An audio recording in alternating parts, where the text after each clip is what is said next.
Well, it is time for another edition of Husker Chat, brought to you by Acres Equipment. I am Jason Jorgensen. As always, we are joined by Sean Callahan with Husker Online. Big week for Husker football. Sean, been kind of busy since this weekend. How you hanging in there? It seems like every day there's something new. Yeah, it's been quite an adventure. Obviously, you don't want to see things happen where people lose their job like Coach Frost, but in my world, that's the busiest we're going to be. And we've never seen a coaching change happen this early on, Jason. And that's what's unique about this. Usually a coaching search is going to happen in November, right at the end of the Thanksgiving weekend. And then maybe a week later, you have a coach. Well, this one happened before October 1st. And we could go 2.5 months, maybe into the month of December until we know the coach. So buckle up. It's going to be a long, wild ride. A lot of names, a lot of rumors. We've got kind of a running prop bet. How many different coaches are going to get a raise out of this deal because Nebraska makes a phone call to coach A, B, or C. But yeah, it's going to be a very unique time in Nebraska football. It was a stunning loss on Saturday night to Georgia Southern, in which Nebraska's defense just could not get off the field. What was your sense on Saturday night? Did you think Trev Alberts would pull the trigger he did the way he did on Sunday morning? Yeah, I don't think anybody really thought losing to Georgia Southern was on the itinerary. I mean, you're 23-point home favorite. They're in their first year with Clay Helton. They're running an air raid offense for the first time. And you take a few steps back. Nebraska had 6 scoring drives for touchdowns that went for 75 yards or more in that game on Saturday. That's 42 points. In the history of Memorial Stadium, they're 214-0 at home when they've scored 35 or more. So it would take a historical effort on the other side of the ball. And they had no turnovers, by the way. But it would take a historical effort on the other side of the ball. And we saw that. Georgia Southern put up 642 yards, more yards than anybody ever in Memorial Stadium's history.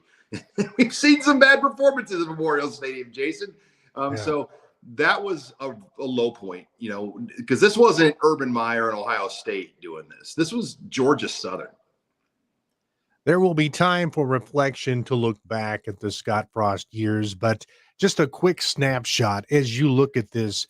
Why was he never able to get it going? It just felt like it never could get off the ground. I mean, you go back to the Akron game, the Lightning game got canceled right off the bat. That probably was going to be a real big win, a lot of excitement into Colorado. Then they lose the Colorado game and they start out 0-6. So immediately from the jump, things got in the hole right away. And it just felt like they were always trying to play catch up or take a shortcut or rebuild here and there. And it just never came together. And in some ways, maybe they underestimated what it was going to take to win and coach in the Big Ten Conference. It's a very good league. The lineman area, especially, you kind of take a few steps back. Nebraska, this current staff did not recruit any, to my knowledge, any of the draft picks on the lines. I mean, Hymas was a pick, a Mike Riley guy that was drafted. So was Farniak. And you go on the D line, the Davis brothers were Bo Pelini recruits. So they didn't really recruit a lot of NFL linemen on offense and defense. And to win in this league, you have to have NFL linemen at some point on your roster. Today on our Husker Chat, we're talking with Sean Callahan with Husker Online. It's brought to you by Acres Equipment. So Scott Frost is out. Enter Mickey Joseph. He has never been a head coach before, interim head coach. As you look at this, Sean, is this just a job for him, especially this week, just trying to steady the ship? What can he really do at this point, especially this week going into the game with Oklahoma? Yeah, Mickey Joseph's got a tall task and order here, but he's an energetic guy. He's a player's guy. I think off really well with the team, with him running the show. But what will that dynamic look like with him, Mark Whipple, and Eric Chenander? And can that defense get any better? I mean, they've played poorly now 3 games in a row to some extent. They have 2 sacks on the year defensively. They're giving up 492 yards per game. I mean, those are historically low numbers for Nebraska on defense right now. And I don't know how you can fix that and why those issues are there right now. Is it scheme? Is it talent? I mean, is it development? Is it all the above?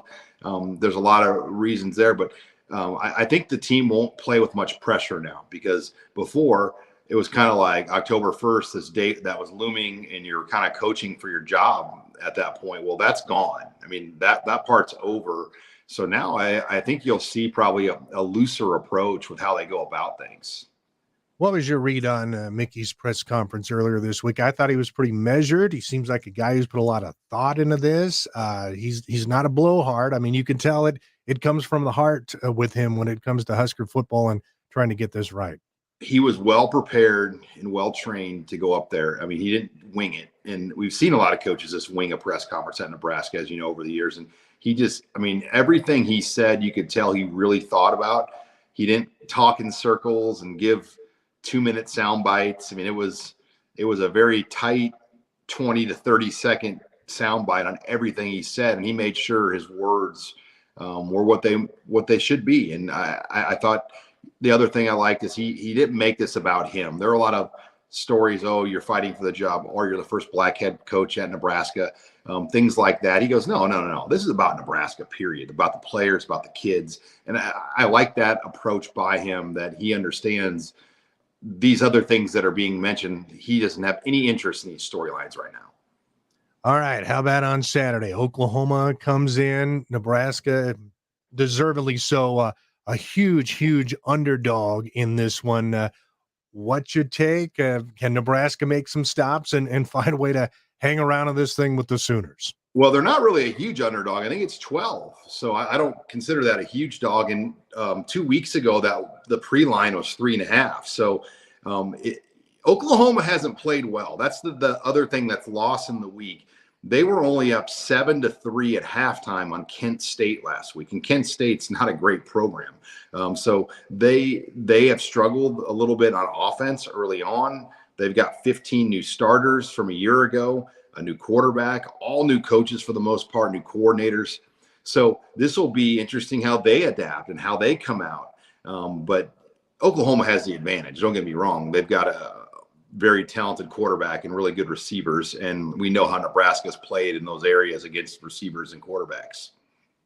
All right. We'll see if Mickey Joseph and the Huskers can pull off a big surprise on Saturday. That'd be a great resume builder for him if Nebraska can pull off the upset on Saturday.